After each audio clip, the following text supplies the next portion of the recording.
DK Suresh ಅವರ ಸಹೋದರಿ ಅಂತ ನಂಬಿಸಿ ಚಿನ್ನ ವಂಚನೆ ಕೇಸ್ಗೆ ಸಂಬಂಧಪಟ್ಟಂತೆ ಐಶ್ವರ್ಯ ಕೇಸ್ನಲ್ಲಿ ಮತ್ತೊಬ್ಬ ಸ್ಟಾರ್ ನಟನ ಹೆಸರು ತಳುಕೆ ಹಾಕಿಕೊಂಡಿದೆ.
ಡಿಕೆ ಸುರೇಶ್ ಸಹೋದರಿ ಅಂತ ನಂಬಿಸಿ ಚಿನ್ನ ವಂಚನೆ ಮಾಡಿರುವಂತಹ ಕೇಸ್, ಐಶ್ವರ್ಯ ಕೇಸ್ನಲ್ಲಿ ಮತ್ತೊಬ್ಬ ಸ್ಟಾರ್ ನಟನ ಹೆಸರು ತಳುಕು ಹಾಕೊಂಡಿದೆ.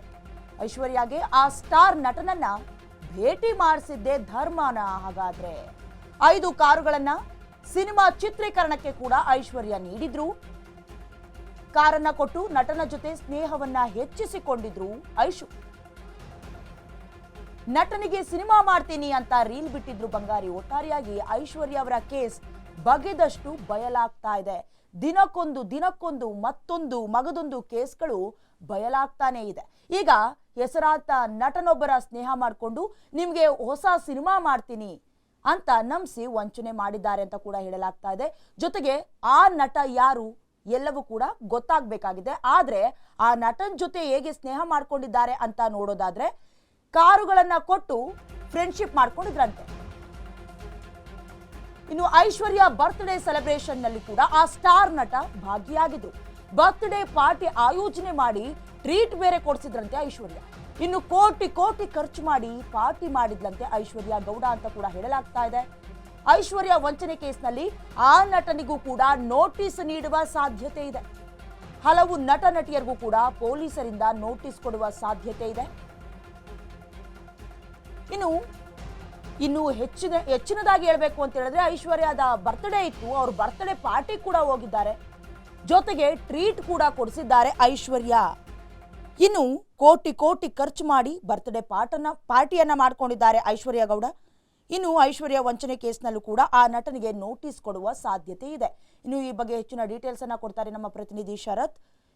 ಈಗ ಡಿಕೆ ಸುರೇಶ್ ಅವರ ಸಹೋದರಿ ಅಂತ ನಂಬಿಸಿ ಚಿನ್ನ ವಂಚನೆ ಕೇಸ್ನಲ್ಲಿ ಆರೋಪಿಯಾಗಿರುವಂತಹ ಐಶ್ವರ್ಯ ಅವರ ಕೇಸ್ ಬಗೆದಷ್ಟು ಬಯಲಾಗ್ತಾ ಇದೆ. ಈಗ ಮತ್ತೊಬ್ಬ ನಟ ಕೂಡ ಹೆಸರು ತಳುಕು ಹಾಕೊಂಡಿರೋದು. ಆ ನಟನ ಹೆಸರು ಇನ್ನೂ ಕೂಡ ಬಯಲಾಗಿಲ್ಲ. ಅಂದ್ರೆ ಏನ್ ಕೇಸ್ ಇದು, ಏನು ವಿಚಾರ, ಇದ್ರ ಬಗ್ಗೆ ಹೆಚ್ಚಿನ ಡೀಟೇಲ್ಸ್ ಅನ್ನ ಕೊಡೋದಾದ್ರೆ?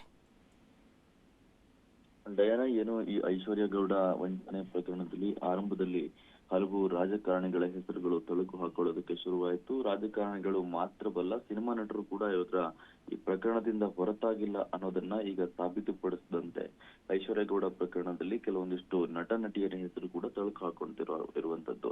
ಅಂದ್ರೆ ಐಶ್ವರ್ಯ ಗೌಡ ಜಾಲ ಎಷ್ಟರ ಮಟ್ಟಿಗೆ ಹಂಪಿಕೊಂಡಿತ್ತು, ಹಾಗೆ ಎಷ್ಟರ ಮಟ್ಟಿಗೆ ಎಲ್ಲರನ್ನೂ ಕೂಡ ತನ್ನದ ಸೆಳೆಯುವಂತಹ ಪ್ರಯತ್ನವನ್ನ ಮಾಡಿದ್ರು ಅನ್ನೋದು ಈ ಮೂಲಕ ಗೊತ್ತಾಗ್ತಾ ಇರುವಂತದ್ದು. ಒಬ್ಬ ಇಂಡಸ್ಟ್ರಿಯಲ್ ಇರುವಂತಹ ಸ್ಟಾರ್ ನಟರನ್ನು ಕೂಡ ಈಕೆ ಒಂದಿಷ್ಟು ಸಂಪರ್ಕವನ್ನ ಬೆಳೆಸ್ಕೊಂಡಿದ್ಲು. ಹಾಗೆ ಆರಂಭದಲ್ಲಿ ಆತನ ಶೂಟಿಂಗ್ಗೆ ಬಂಡವಾಳವನ್ನ ಹೂಡಿಕೆಯನ್ನ ಮಾಡ್ತೀನಿ, ಹಾಗೆ ನನಗೆ ಹಲವು ನಟ ನಟಿಯರು ಪರಿಚಯ ಇದ್ದಾರೆ ಎಲ್ಲವನ್ನೂ ಕೂಡ ಆಕೆ ಹೇಳ್ಕೊಂಡು, ತದನಂತರ ಆತನ ಒಂದು ಸಿನಿಮಾದ ಶೂಟಿಂಗ್ಗೆ ಕಾರ್ ಅವಶ್ಯಕತೆ ಇದ್ದಂತಹ ಕಾರಣಕ್ಕೋಸ್ಕರ 5 ಕಾರ್ಗಳನ್ನ ಈಗ ವ್ಯವಸ್ಥೆ ಮಾಡುವಂತಹ ಕೆಲಸವನ್ನ ಮಾಡಿದ್ರು. ಹಾಗೆ ಅಲ್ಲಿಂದ ಆಕೆಯ ಜೊತೆ ಸ್ನೇಹವನ್ನ ಬೆಳೆಸ್ಕೊಂತ ಹೋಗ್ಲಾಗ್ತಾ ಇತ್ತು. ತದನಂತರ ಒಂದು ಬರ್ತ್ಡೇ ಪಾರ್ಟಿಗೂ ಕೂಡ ಆತನನ್ನ ಕರೆದು ಗಿಫ್ಟ್ ಗಳನ್ನ ನೀಡೋದಾಗಿರ್ಬೋದು, ಹಾಗೆ ಬರ್ತ್ಡೇ ಪಾರ್ಟಿಯಲ್ಲಿ ಕೋಟಿ ವೆಚ್ಚದಲ್ಲಿ ಬರ್ತ್ಡೇ ಪಾರ್ಟಿಯನ್ನ ಮಾಡ್ಕೊಳ್ಳೋದಾಗಿರ್ಬೋದು, ಈ ರೀತಿಯಾದಂತಹ ಕೆಲಸಗಳನ್ನ ಐಶ್ವರ್ಯ ಗೌಡ ಮಾಡಿ ಅವರೆಲ್ಲರಿಗೂ ಕೂಡ ನಂಬಿಕೆ ಬರುವಂತಹ ಕೆಲಸವನ್ನ ಮಾಡ್ತಾ ಇದ್ರು.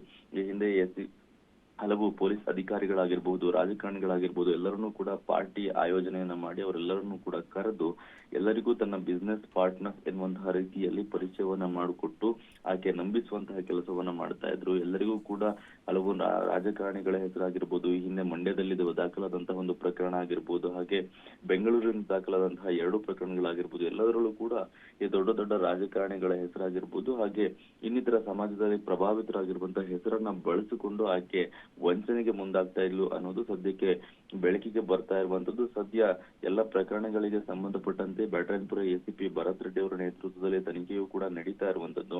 2ನೇ ನೋಟಿಸ್ ಅನ್ನು ಕೂಡ ಈಗಾಗಲೇ ಐಶ್ವರ್ಯ ಗೌಡ ಹಾಗೆ ಆಕೆಯ ಪತಿಯಾಗಿರುವಂತಹ ಹರೀಶ್ ಇಬ್ಬರಿಗೂ ಕೂಡ ನೀಡಲಾಗಿದೆ. ಸದ್ಯ ಅವರು ವಿಚಾರಣೆಗೆ ಹಾಜರಾಗ್ತಾರಾ ಅಥವಾ ಇನ್ನೊಮ್ಮೆ ಬಂಧನ ಮಾಡಬೇಕಾದಂತಹ ಅವಶ್ಯಕತೆ ಎದುರಾಗುತ್ತಾ ಅನ್ನೋದನ್ನ ಕಾದು ನೋಡ್ಬೇಕಾಗಿದೆ.